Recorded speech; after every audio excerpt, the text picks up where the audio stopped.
Chris Gayle preparing to face the first ball. It's going to be Darren Gough from the pavilion end. West Indies chasing 286 at a required rate of 5.72 and over.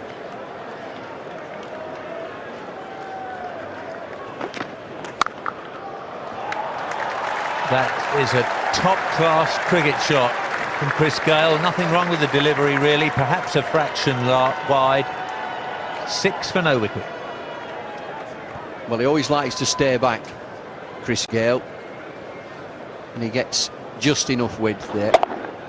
He almost stands upright and just clubs the ball through the offside. Immensely strong there. Just extends himself to his full height.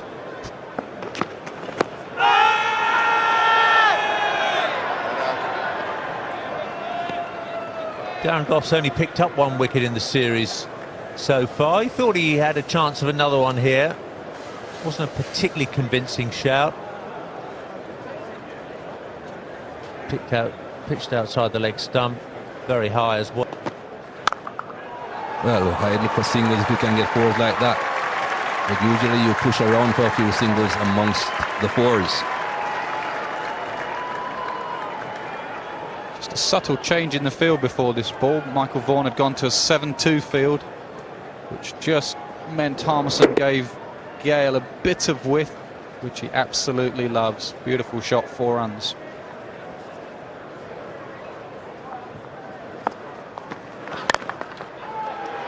Didn't quite time that one, Chris Gayle. He'll get at least 2 for it, though. It may go all the way. This is a fast outfield. It gets there. I never would have thought it would have gotten that far. Incredibly fast outfield, Mikey. Chris Gayle hardly got half of this, and yet it went down the hill here at Lord's, kept going away from Michael Vaughan. Slightly short from Harmison. Gayle pounces. Powerful man like Andrew Flintoff. And here at Lord's, the ball just keeps going away from you down there towards the nursery end.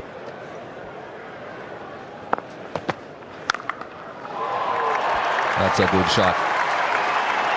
I don't think that's the length of the bowling on this surface, irrespective of how fast you are. 29 for 1.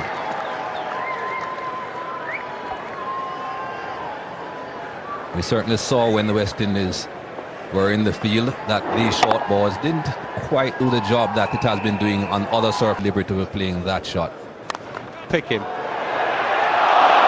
Dropped. Went through 2 hands there, 2 sets of hands.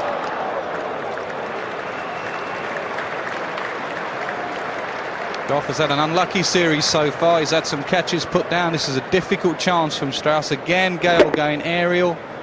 Hanging in the air. Hang time from Strauss. Possibly have caught that. England believe that their fielder should get them 2 wickets in a one-day international. Collingwood has dropped a half chance. Strauss a half chance.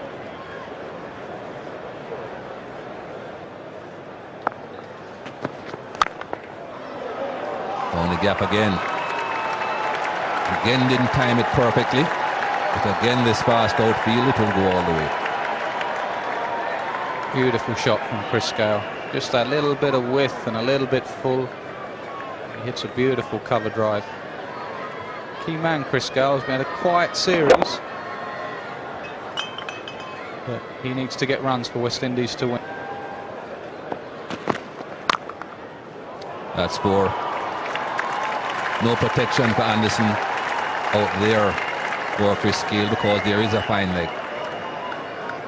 This shot here shows why Michael Vaughan has that field to Harmison. This is his key area, square of the wicket. Beautifully manufactured shots. Not a lot of width, but just gave his hands a little bit of room. A lot of thinking from the England captain. Where shall I go, 7-2 or 6-3? That's 4 again. Once you beat the infield and you time it well, it will go all the way. Fine player Chris Gayle when there's not a lot of sideways movement, as there isn't here at Lord's. His lack of feet movement makes no difference at all. He just hits through the line, and one thing he does very well is hit through the line. Just a fraction too full, I would think, from James Anderson there. Well, that's what happens when you have no fine leg and you're unable to maintain that line outside off stump. Where are the ball boys? Oh, there's the ball girl. She'll get it.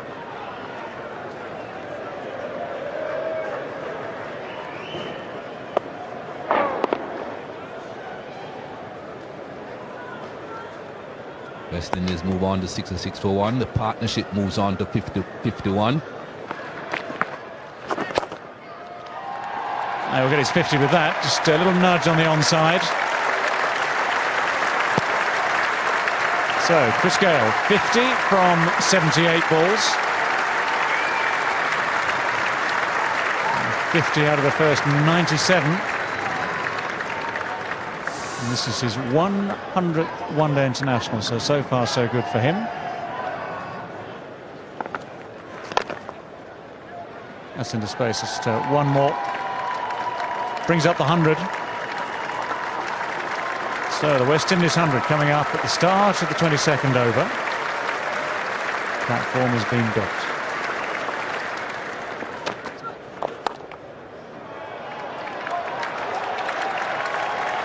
That's 4. That's broken the deadlock. Dwight's happy. He's not. England applying that pressure, just keeping things quiet. West Indies looking for a boundary. It's Chris Gayle that finds it. He moves on to 63. Look at you. Down towards long on, it's going to clear him. Robert Key took a step or two in. That's the usual thing that happens. You see the ball coming flat. You think it's not going to carry, then you get a horrible surprise when it goes over your head. Big moment this. Ashley Giles has tied down Gayle, and Gayle had enough. Chris Gayle saying, that's it, enough with these attempted singles. I'm going for the maximum. Just enough on it to go for 6. Straight down the ground this time. Paul Collingwood suffering this over. Massive over here for the West Indies. They've played beautifully to this point. England had a half a chance with a run out, and then both Sarwan and Gayle have hit boundaries. Just as pressure was building, it has been relieved. And West Indies playing this run chase absolutely spot on at the moment. That's into space. It's going to be wide of the fielder. It's 4. Chris Gayle does not deal in singles with the spinner. He does not like hitting singles.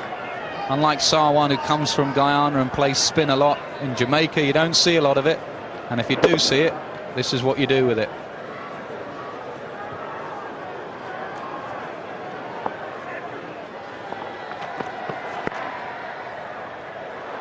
Now there's a chance. Oh, it would have gone, I'm sure.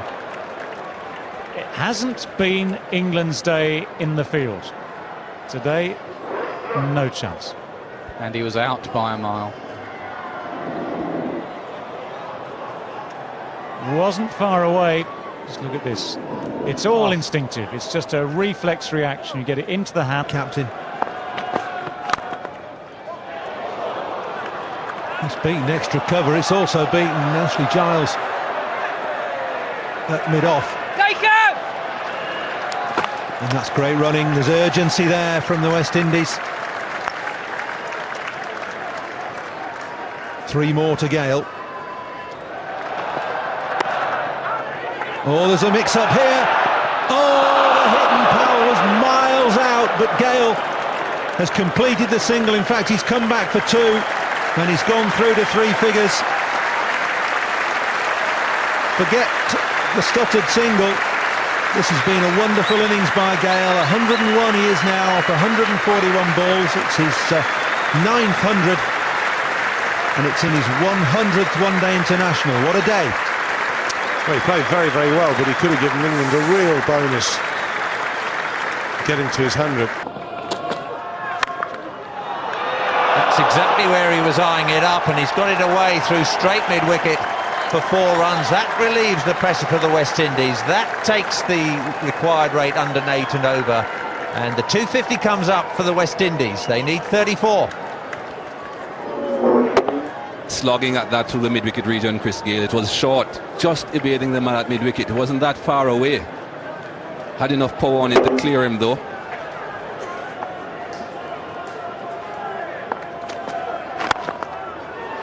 Straight down the ground this time. Key's there. Powell's coming back for the second. And makes it.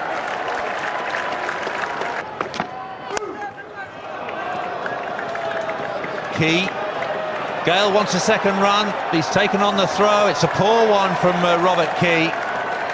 There are always question marks about England's fielding. Away to long off. Powell wants the second run. He's going to be run out surely. No, another poor throw. And England's heads are drooping here.